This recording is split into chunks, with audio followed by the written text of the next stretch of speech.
Hey guys, this is TGStudios in Roblox Studio.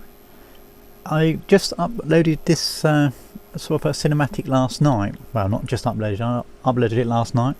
And ever since I've sort of uploaded it, I've had people wondering how I've got the explosions to work. If you actually load in an explosion into the workspace, you will find that there's new features of the explosion. Let's have a look. Like, there's an explosion. There's a few little new changes to the actual explosion that Roblox has done, where this rocket is working when you put the destroy joints radius percent to 0. Then it doesn't break anything, it just pushes things aside. Like, let's actually close this down for now. When we open it again, I'm going to go through exactly how I've done it and everything else. Let's open up another one. I'll show you what I mean by that. It's a fairly new sort of feature. So let's quickly make a little place.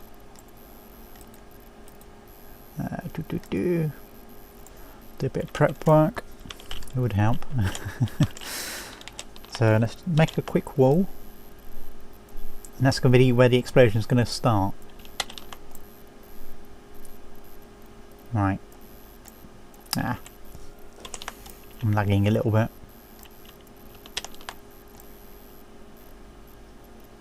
Like so.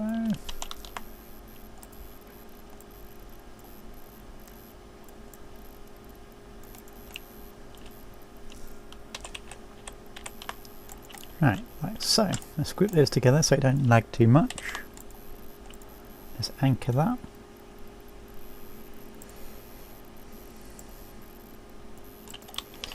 Right, so let's make that part do explosions. So you can see that effect for the explosion. So I'm going to create a little script that fire off an explosion now and again. Right. Self equals script parent would have, if I get it, if I can actually type.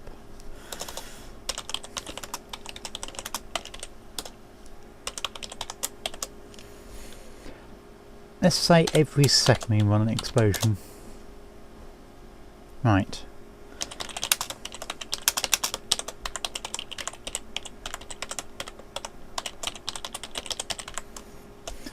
Explosion.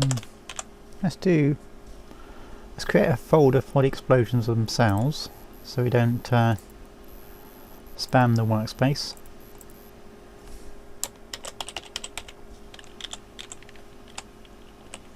So that's basically just going to hold the actual explosions object themselves, so it don't litter the workspace, so you can actually see what's going on.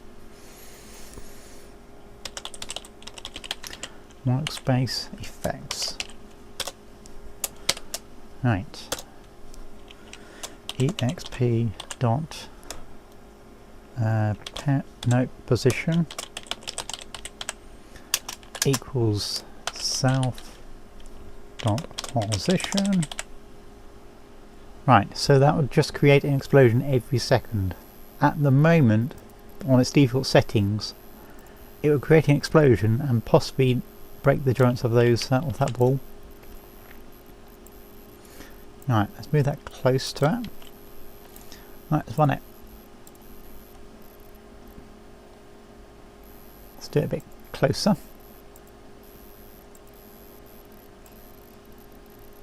There you go.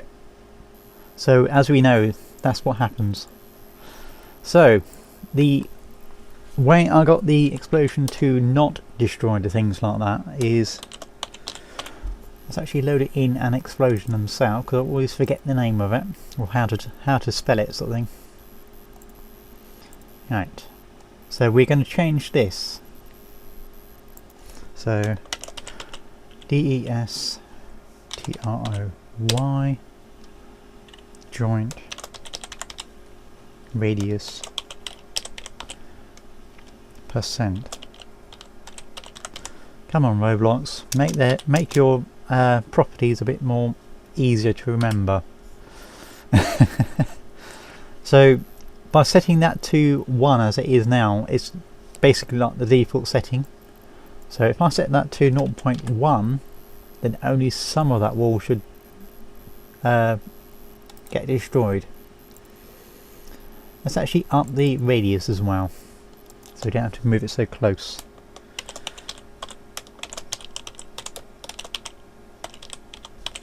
Blast radius equals 12. That'll do. Right, that's fun. So if I've done it right, then only some of these blocks should get destroyed or get blown away. Let's actually unanchor that so you can actually see it being moved. There you go. So all I've done is just set that to 0. So it just pushes things away and doesn't break the joints. Let's have a look what happens when I put it for 0.9. Like so. There you go. Just destroyed the wall. So 0.4. Let's see what that does.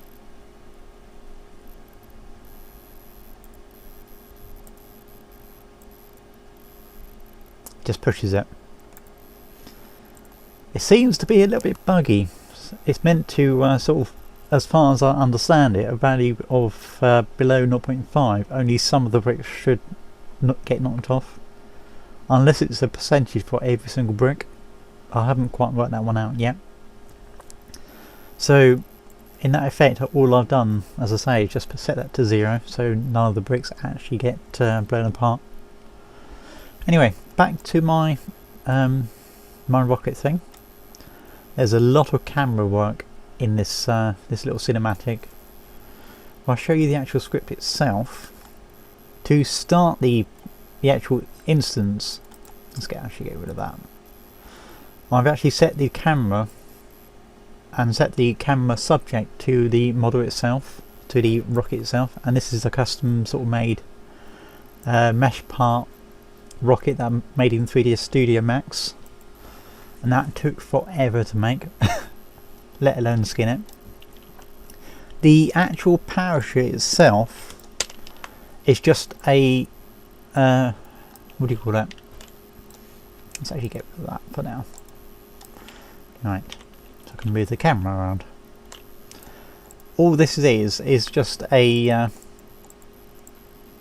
union operation that I made it in Roblox before I decided to get to 3ds Max. I think I might remake that parachute in 3ds Max so it looks better, but this sort of would do for the mesh of the parachute.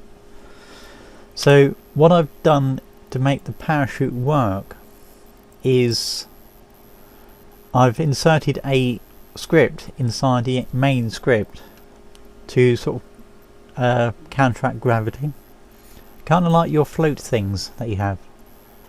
But in this case, instead of actually setting the body force inside of it, all I'm doing is just controlling the velocity of the parachute and setting to nothing or to 0.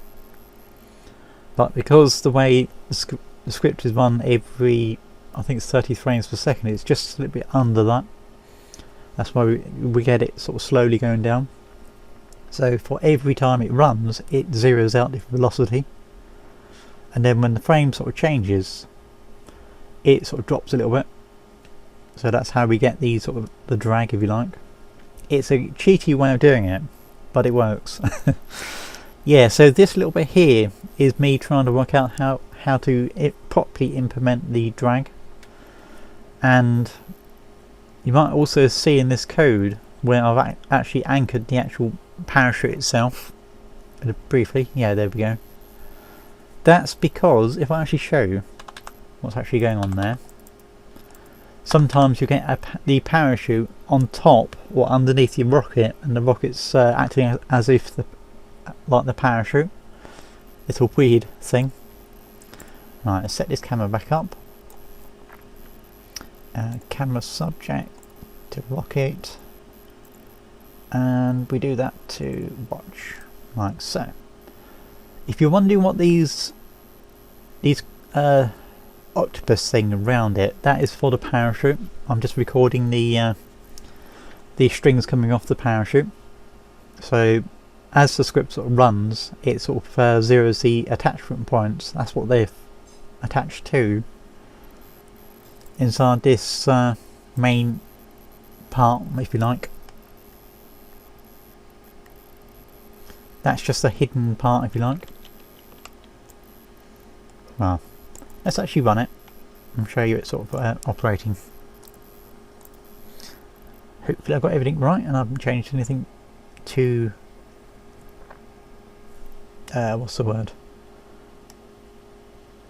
Just make sure I haven't broken it, in other words. There we go. Alright, we should change back to the other one. There we go. And there goes the nose cone. There goes the parachute.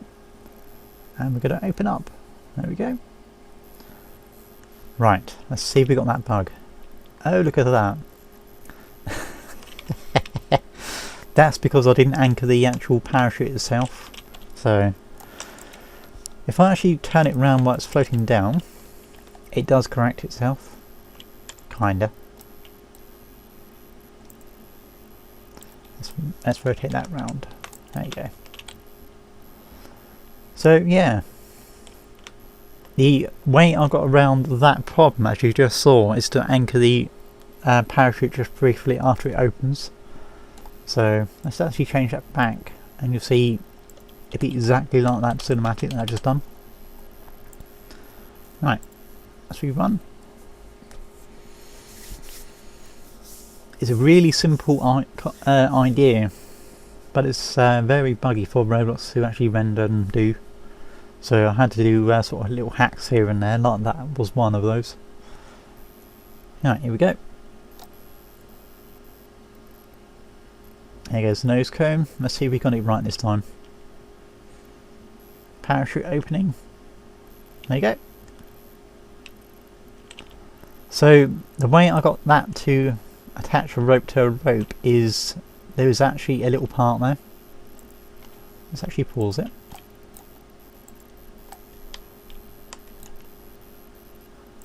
There you go. So it sort of looks like a realistic thing, but because you can't attach a rope constraint to two sort of attachment points, because the attachment point has to be inside a base part, or a part if you like. So I thought, I don't know, just create an invisible block for the actual attachment, so it looks real, like so. And of course these are just attached inside the actual mesh itself.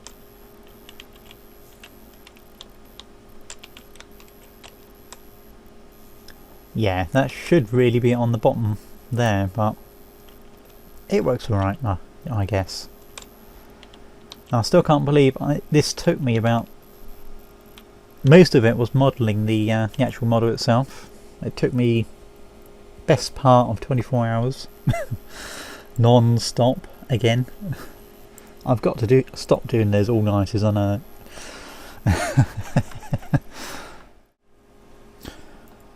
How I got the parachute to actually open up is, as I said before, I'm sort of recording the actual attachment point positions. That's why the rope constraints are out like this. So what I've done is I've recorded those points, set the points back to 0 because they're all inside the actual that hidden bit that I just showed you. Then when it's time to open up the parachute, I would set the sort of the mesh size from a value of what it is, which is, let's have a look, the size of 3x3x3, and then it should get to 40x11x40. So in other words, just changing the size of the brick, if you like. And at the same time of actually changing the size of the brick, I'm actually moving the attachment point. I've done it sort of a simple way. I could have done it the way of that, I think it's called lerping, or lerp. it's a weird sort of name. It's just basically just a more exact way of actually getting to from point A to point B. But I thought, nah, let's do it simple. I don't mind this sort of zigzag movement, if you like. Besides, it'd be quick. So yeah. So that's basically what this function here is doing. It's just moving the attachment point every time when I resize the actual parachute itself. So I'm moving the parachute, and that movement attachment point is actually sending back a true or false value, so I can work out, or was going to work out, when the parachute was actually deployed or not. But then I found another way of doing it, so I just sort of let it. It's kind of like old code. And I've just spotted a mistake that would never work, because the done value is two different values, if you like, inside the for loop. Slap them back a hand. In other words, the way that would work, if I would be checking for that done value, it would look for done in the main script, and because I haven't got it up here, it would say done equals nil, because it's local within that that for loop. So if I did something like that, will return nil. As you can see, it's sort of underlined. Yeah, there we go. Until I actually do something like that. So it's just basic coding, if you like. Anyway, back to the main explanation. I sort of forgot about that a little bit. Anyway, so the way I got to work out the camera changing, I've actually made a little tick rate, if you like. So for every frame rate, because I'm running at 30 frames per second, I created my own tick, if you like, and then do a modulus of 30% or 30, and if that equals 0, then the camera seconds go up. So for every 30 ticks, if you like, we get 1 second. Yeah, so I thought I'd talk you through how I did this concept, I guess, rocket. Let's actually watch it again.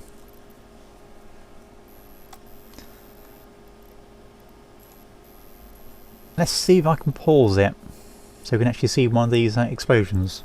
Right. Are they going to... Ah, yes, I thought as much. Yeah, so the actual explosion, if I can actually show you in the code. There you go. The explosion, destroy joint radius percent equals 0. So if you want something to push something away without destroying it with an explosion, just set that to 0. Then you're good to go. This little bit here is just working out if there's the folder in the workspace. So if it doesn't find it, it creates it, basically. So yeah. In other words, me being lazy. Yeah, nothing wrong with being lazy as long as you can work it out how to be lazy. That helps. Anyway, I guess this has been together on a short, if you like, explanation on how to do this, I guess, example. And I catch you guys later. Oh, before I go, the link to this example should be in the description down below. If I forget, please remind me. Anyway, this has been TGStudios, as I said, and I'll catch you guys later. TGStudios, signing out.